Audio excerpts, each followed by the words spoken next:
ಜವಾಬ್ದಾರಿ. ಮನುಷ್ಯ ಯಾವುದೇ ಕೆಲಸವನ್ನು ಮಾಡಲು ಜವಾಬ್ದಾರಿ ಬೇಕು.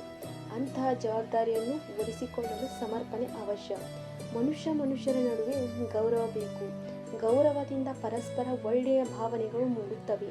ಇಂತಹ ಭಾವನೆಗಳು ಬದುಕಿನ ಉನ್ನತಿಗೆ ಕಾರಣವಾಗುತ್ತವೆ. ನೀವು ಬೇರೆಯವರನ್ನು ಶಪಿಸಿದರೆ ನಿಮ್ಮಲ್ಲಿರುವ ಶಕ್ತಿ ಕುಂದುವುದು. ಹಾಗೆ ನೀವು ತುಂಬು ಮನದಿಂದ ಆಶೀರ್ವಾದ ಮಾಡಿದರೆ ನಿಮ್ಮ ಶಕ್ತಿ ಹೆಚ್ಚಾಗುವುದು. ಜಗತ್ತು ವಿಭಿನ್ನತೆಯಿಂದ ಕೂಡಿದೆ. ಹಾಗೆ ವಾದ ವಿವಾದಗಳು ಇಲ್ಲಿ ಸಹಜ. ಪ್ರತಿಯೊಬ್ಬರ ವಾದವನ್ನು ಇಲ್ಲಿ ತಾಳ್ಮೆಯಿಂದ ಆಲಿಸಿದರೆ ಪ್ರಗತಿ ಸಹಜ. ಸಹನೆ ಜವಾಬ್ದಾರಿಯನ್ನು ತಡೆದುಕೊಳ್ಳುವ ಶಕ್ತಿಯನ್ನು ತಂದು ತುಂಬಿಸುತ್ತದೆ. ಹಾಗೆಯೇ ಹೆಚ್ಚು ಜವಾಬ್ದಾರಿ ನಿಮ್ಮನ್ನು ಸಶಕ್ತರನ್ನಾಗಿ ಮಾಡುವುದು. ನಿಮ್ಮಲ್ಲಿ ತುಂಬಿರುವ ಜೀವನ್ಮುಖಿ ಚೈತನ್ಯಕ್ಕೆ ಕಾಲದ ಮಿತಿಯೊಳಗೆ ಗುರಿ ತಲುಪುವಂತೆ ಪ್ರೇರೇಪಿಸಿ. ಜಗತ್ತನ್ನು ಗಮನಿಸಿ ನೋಡಿ. ಇಲ್ಲಿ ಮೂರ್ಖರು ಬುದ್ಧಿವಂತರು ಎಂದು ಭಾಗ ಮಾಡಬಹುದು.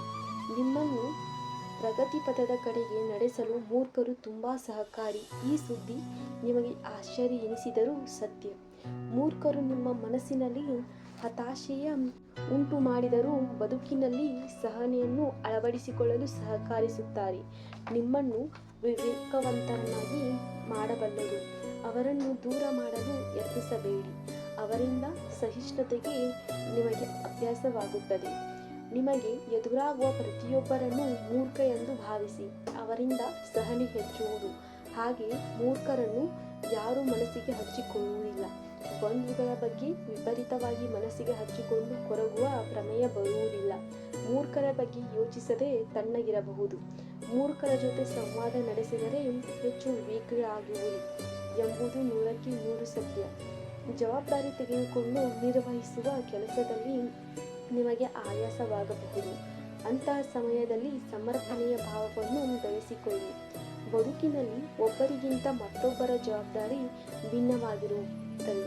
ಜವಾಬ್ದಾರಿ ಕಡಿಮೆ ಇರುವವರು ಬಹಳ ಬೇಗ ಆಯಾಸಿಗಳಾಗುತ್ತಾರೆ. ಕೆಲವರು ತುಂಬ ಜವಾಬ್ದಾರಿಯಿಂದ ಬಳಲಿದಾಗ ಸಮರ್ಪಣೆಯ ಭಾವನೆ ಅವರ ಮನಸ್ಸಿನ ಭಾವನೆಯನ್ನು ತಲ್ಲಣದಿಂದ ದೂರ ಮಾಡುವುದು.